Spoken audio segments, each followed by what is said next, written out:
O senador Marcos Duval, do Podemos, afirmou em depoimento à Polícia Federal que o ex-presidente Jair Bolsonaro não mostrou contrariedade a planos golpistas propostos pelo ex-deputado Daniel Silveira. Para entender melhor este caso, vamos falar agora com Fernando Brito, que é jornalista e editor do blog Tijolaço. Fernando, um prazer recebê-lo aqui no Revista Brasil TVT. Para mim também. E parece que a gente está jogando um desses joguinhos infantis de detetive para descobrir qual é a versão falsa, qual é a mentira. Né? Tinha um dos primórdios da internet, chamava Carmen, você tinha que descobrir para que cidade ela tinha viajado, porque o que nós estamos vendo é uma sucessão de mentiras. Né? Tudo isso que está acontecendo, né, só tem uma maneira de ser definido como mentira. Você tem que descobrir se é mentira na primeira parte da história, se é mentira na segunda parte da história, se é mentira nas duas partes das histórias e se entrecruza. Né? E, sobretudo, por que essa mentira foi montada e veio à tona logo depois da derrota do bolsonarismo na eleição para a mesa do Senado, que era vital para eles, no sentido de seguir a única vereda que ainda existe aberta para a sua absolvição, que é interferir no Supremo Tribunal Federal. O Senado tinha essa importância estratégica. Uma vitória do bolsonarismo no Senado abriria o caminho para que essa bancada caminhasse para o impedimento do ministro Alexandre de Moraes e, portanto, a anulação na prática, embora fossem continuar tramitando, a anulação na prática dessa série de investigações que atingem o período de governo Bolsonaro. Então, eu acho que a gente tem que partir, né, da pergunta do velho Sêneca, lá na antiguidade. Cui prodeste? A quem aproveita? Né? A quem se beneficia de criar uma confusão que envolve, numa história da carochinha, o ministro Alexandre de Moraes? Porque nem um bobo vai receber um senador bolsonarista, notoriamente bolsonarista, publicamente bolsonarista, só falta ter o bolsonarismo carimbado e reconhecido em cartório, e se abrir numa conversa de intimidade, é isso mesmo, não, vou pegar esse Bolsonaro, se a lei não deixar, eu pego assim mesmo. Vocês acham que o Alexandre de Moraes, além do cabelo, tem falta de alguma coisa na cabeça que pudesse levar ele a dar esse tipo de declaração, esse tipo de intimidade a um senador que já é notório pela sua falta de juízo e pelo seu radicalismo político? Claro que não. O problema é que o caminho que restou a Bolsonaro é o caminho da beira do precipício. É por isso que as coisas, quando a gente raciocina, a gente custa ver, mas isso aqui, por que o Bolsonaro vai se beneficiar disso? Isso é muito perigoso para ele. Não existe outro caminho para ele, senão o caminho do que é muito perigoso, porque as saídas para ele se estreitaram. Vamos devagar. O senador Marcos Duval, que é uma dessas heranças que nós conservamos daquele período lavajatista da polícia, onde se elegeram uma série de energúmenos, entre eles Marcos Duval pelo Espírito Santo. Né? Muita gente até comemorou que o Magno Malta não tivesse sido eleito. O Marcos Duval é outro, o cara que anda com brochinho da SWAT. Né? Qual é a carreira dele? O que ele já fez na vida? Ele foi soldado do 38º Batalhão de Infantaria. Sabe-se lá como ele saiu dali para fazer uns cursos de atirador e se tornou instrutor de tiro. Na polícia... na polícia do Espírito Santo... Só para a gente ajudar a retomar um pouquinho aqui, então, aproveitando que você já citou, voltou aí a citar como foi ali essa contradição, inclusive, do presidente, do ex... essa contradição envolvendo o ex-presidente Jair Bolsonaro, o senador Marcos Duval, Daniel Silveira, que está preso. O senador Marcos Duval contou uma versão, depois contou outra. Teve aí umas possíveis ligações com... Ele vai contar 20. Ele vai contar 20, querido. Ele vai contar 20. Aquilo é um mentiroso. Ele é um mentiroso, é um homem a quem falta o mínimo de senso, de equilíbrio, de razão. Ele é um mentiroso, ele está desempenhando um papel. Ele não está contando, ele não está contando uma história apenas com base nos fatos. Ele está contando uma história com base nos fatos, mas para aquilo que ajuda o papel que ele tem que desempenhar, a missão que ele recebeu, que é a de criar confusão, criar fé de ver, criar que os militares chamam de movimentos diversionistas. Para além dele, só queria trazer outras figuras que você avaliasse e trouxesse, como eles estão envolvidos nesse processo, que são os filhos de Jair Bolsonaro. Você mencionou uma, eu já vou juntar. O Eduardo Bolsonaro talvez não tivesse pensado nisso quando ele falou que bastava um cabo e um soldado para fechar o Supremo. Entendeu? O cabo é este marginal desqualificado, condenado e indultado pelo presidente, que é o cabo Daniel Lúcio Silveira, que foi preso ontem por descumprimento contumaz das medidas restritivas a que ele estava submetido, e com quem foram encontrados R$276 mil. Ninguém perguntou até agora. O outro é o soldado Marcos Duval, que está sendo mandado para o campo de batalha para levar chumbo. Esse Marcos Duval, querido, ele vai perder o mandato de senador. Não tenha dúvida, ele botou a sua própria cabeça a prêmio. Então, o objetivo central dessa história é levantar uma intriga envolvendo Alexandre de Moraes e, com isso, já que não é possível pela via do impeachment, pela via do impedimento, aí em português, pelo impedimento judicial, tirá-lo dos casos que envolvem o golpismo e os atos antidemocráticos. Agora, Fernanda, eu queria te perguntar o seguinte: Duval se antecipa a uma reportagem também da revista Veja sobre áudios vazados dele, né, falando dessa questão, né, dessa celeuma toda que a gente vai acompanhar aí, como você bem colocou, pode ainda surgir muitas versões. Você avalia que ele tentou se proteger e está tentando se blindar de alguma coisa a mais nesse sentido? Não é a ele que ele está tentando blindar. Não é a ele que ele está tentando blindar. Pensa bem, você dá uma entrevista à Veja, dizendo que foi aliciado pelo Daniel Silveira para um encontro combinado na base de GPS, para embarcar num carro da própria presidência, que não precisasse ser parado na porta do Palácio da Alvorada, embora ele diga que seja confunda também com Granja do Torto, para ter uma conversa com o presidente da República, na qual se combina um plano rocambolesco de colocar uma escuta no senador,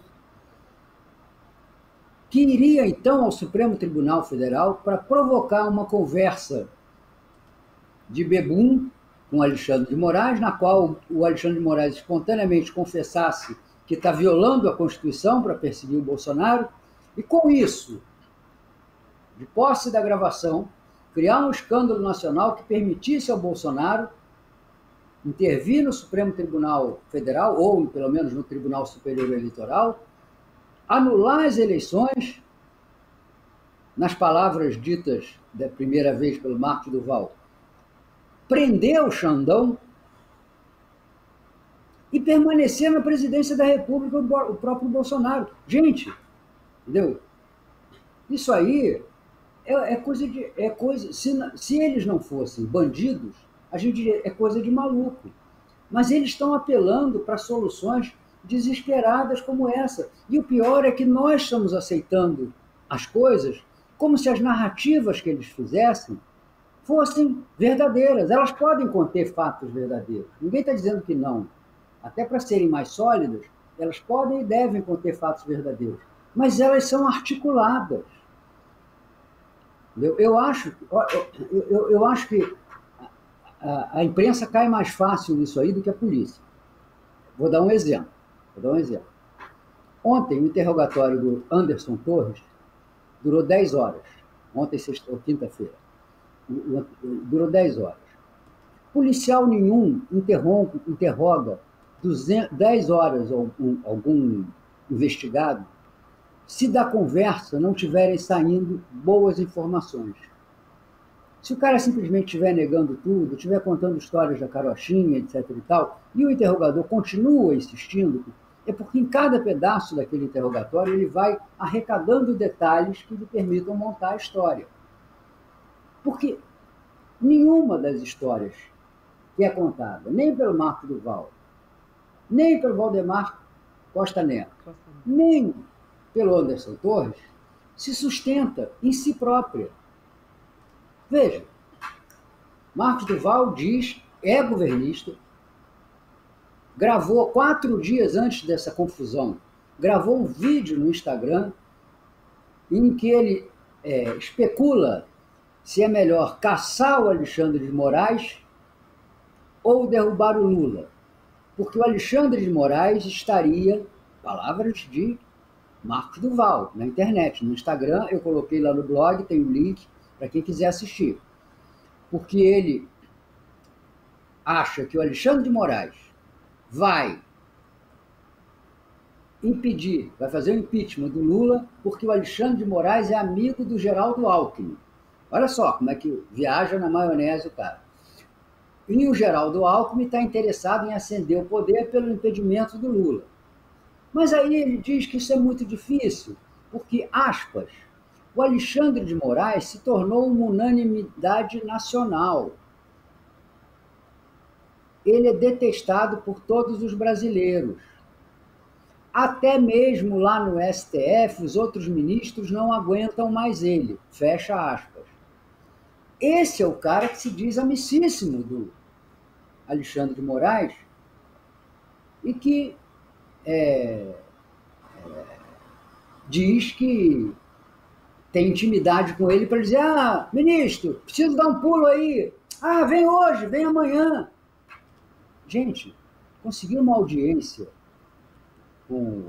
mesmo sendo senador, uma audiência com o ministro do Supremo, não é uma moleza, não é uma coisa fácil. Aquilo ali ele forçou um encontro de portaria. O Salão Branco, onde ele diz que se encontrou com Alexandre de Moraes, apesar do nome pomposo, é a portaria do Supremo. Né? Na sexta-feira de manhã, o Alexandre de Moraes enviou uma mensagem para um evento em Portugal, do qual ele tinha sido convidado e que não pôde comparecer presencialmente, dizendo o seguinte, que 2 ou 3 vezes se encontrou com esse Marcos Duval, e que este encontro a que ele se refere foi no salão, na portaria ali de pé, no Salão Branco do Supremo, e quando ele contou essa história mirabolante, a reação dele foi de simplesmente dizer o seguinte: então vamos botar isso num depoimento, o senhor agora mesmo vem dar um depoimento e nós vamos reduzir isso a termos para ter validade. Ah, não posso por causa das questões de inteligência, e se escafedeu. Então, isso não tem solidez. O essencial nesse episódio é nós descobrirmos por que essa trama está sendo montada. Porque dessas bananeiras que estão aí em desfile, não virão jacas. Marcos Duval, Anderson Torres, Valdemar da Costa Neto e outros que tais mentirão ou falarão a verdade, tanto quanto isso convenha a eles ou a Jair Bolsonaro. É só esse o metro que eles usam para... E é gente temerária. Veja, vamos lá. Ele foi a Veja.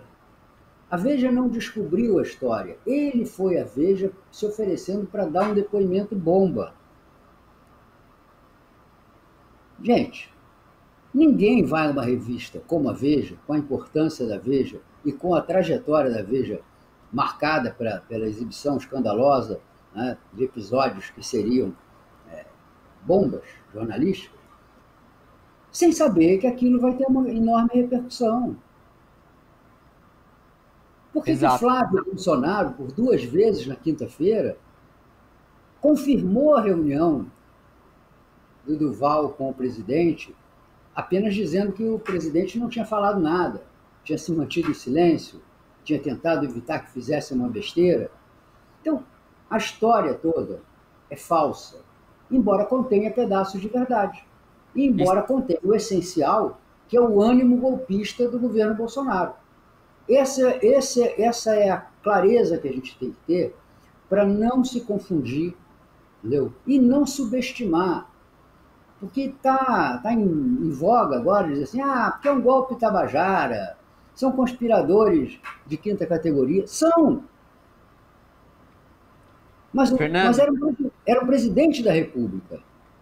muito bom conversar contigo. Queria que você fizesse rapidinho, só trouxesse o site para a galera que nos assiste do Tijolaço e a gente está terminando a entrevista, infelizmente, mas foi muito bom conversar com você.